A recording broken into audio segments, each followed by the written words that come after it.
The State Department is warning American citizens to, quote, leave Iran now. The notice coming as the U.S. and Tehran begin indirect nuclear talks in Oman. Let's get our national security correspondent Jennifer Griffin to give us the latest details out of Washington. Hello, Jennifer. Hi, Sandra. Well, shortly after the talks ended in Oman today, the IRGC Navy sent about 40 fast boats into the Strait of Hormuz after the U.S. slapped more sanctions on Iran's ghost fleet of tankers used to smuggle oil. The face-to-face talks lasted 8 hours. The two sides agreed to meet again. Overall, I can say that it was a good start. This was the first time U.S. and Iranian negotiators have spoken in depth since the U.S. and Israel bombed Iran's nuclear sites last June. Present for the talks, U.S. CENTCOM Commander Admiral Brad Cooper, who has been assembling an armada in the Middle East to include a U.S. aircraft carrier strike group. Treasury Secretary Scott Bessent revealed Thursday the Iranian protests in December may have been the result of U.S. economic pressure, which led to a dollar shortage and one of Iran's largest banks failing. We have seen the Iranian leadership wiring money out of the country like crazy. So the rats are leaving the ship, and that is a good sign that they know the end may be near. The U.S. State Department is urging Americans to leave Iran immediately. If they cannot leave, officials advise finding a secure location and stocking food, water, medications, and other essentials. There's a lot. I'm sure the Strait of Hormuz will be a slaughterhouse. It will be hell for them. Iran will show that the Strait of Hormuz historically belongs to Iran. Satellite images show new activity at the Esfahan nuclear complex, possibly aimed at protecting the site from future military strikes.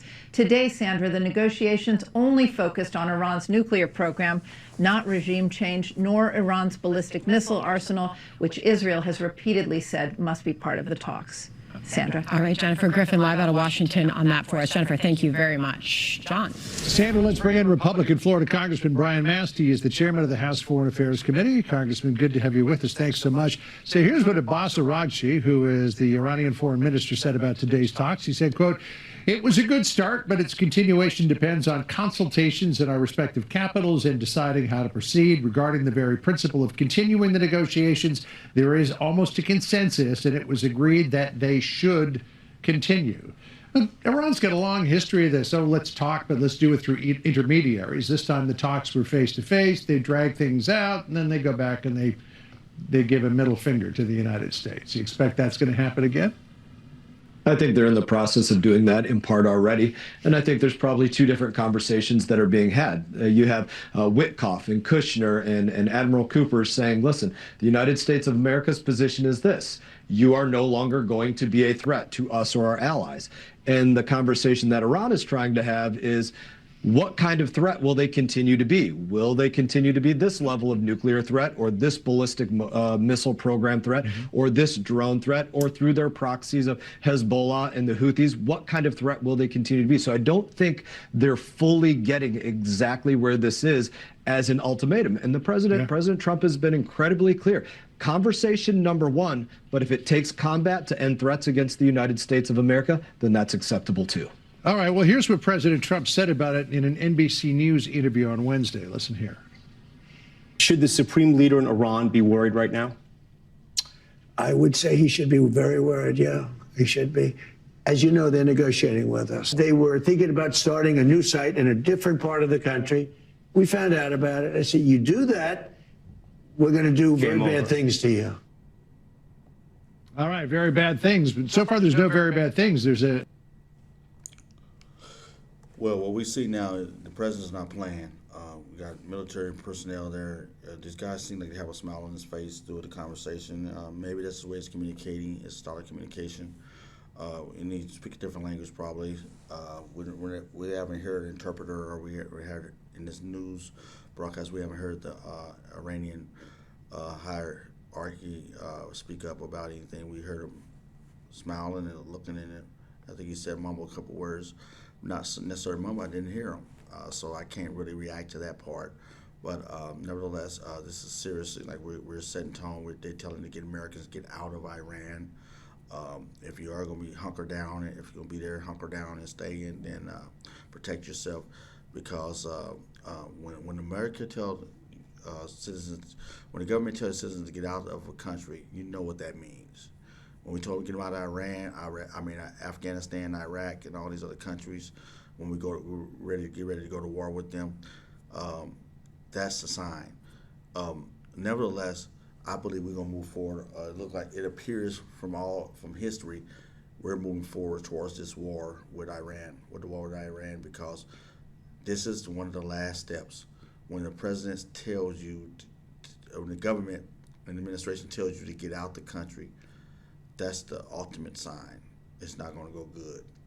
And they're on their end. They're saying they're taking money out of their banks. The leadership is moving out. So the only thing that we left, it's the military that go against the U.S. and the citizens. That's the poor that's strapped in there. But all the Americans are got a chance to get out. You got to go now. I'm telling you, any American, get out of Iran right now, because it looks like it's going to go down. I don't think everyone is going to back up, as this congressman has stated, that they look like they're having two conversations, and they're doing things that they think that we can't see behind our backs, and we're seeing them flooding the money out. They're getting prepared, because so they're basically going to hunker down on the back end after the conversation goes left. But what's your opinion? What do you think down below? Let me know. I'd like to hear from you. An armada that's assembled just off of the coast of Iran. Which way do you think this is going to go? Is Iran going to say, okay, we fold our tent, we're going to give you nuclear, we're going to give you missiles and end our malign activity in the Middle East? Or could this come to war? I think so far Iran is still willing to roll the dice. You can just look in the last 48 hours and what's taken place. Number one, them sending Shahed attack drones, one-way attack drones to U.S. Navy vessels carrying about a 100-pound explosive payload. Also using their ships to harass United States Merchant Marine Fleet vessels. So they're answering in that way. I think beyond this, again, they're not recognizing that we're having two different conversations. We're saying the threat has come to an end. They're still deciding, are they going to advance their ballistic missiles, which is a key to their offensive capabilities. That's what they rely upon, to just being able to reach Israel and Tel Aviv, or beyond what they think. They think they're going to expand it to reaching London and Berlin and Paris and maybe even DC, Miami, New York. That's never going to be the case for them. So because of that, General Jack Keane says now is the time to cut off the head of the snake. Listen to what he said. I think negotiating with Iran and making the deal throws them a lifeline and extends the regime. They're going to want sanction relief, certainly condition-based. And what are we doing? We're going to have this regime around for another 10 years? The historic opportunity in front of us is we can take this regime down. Do you believe that's the way to go? You know, one of the big questions is what comes next. I mean, you might have a march toward representative democracy, but you could also have something fill that vacuum that's even worse than where we are now.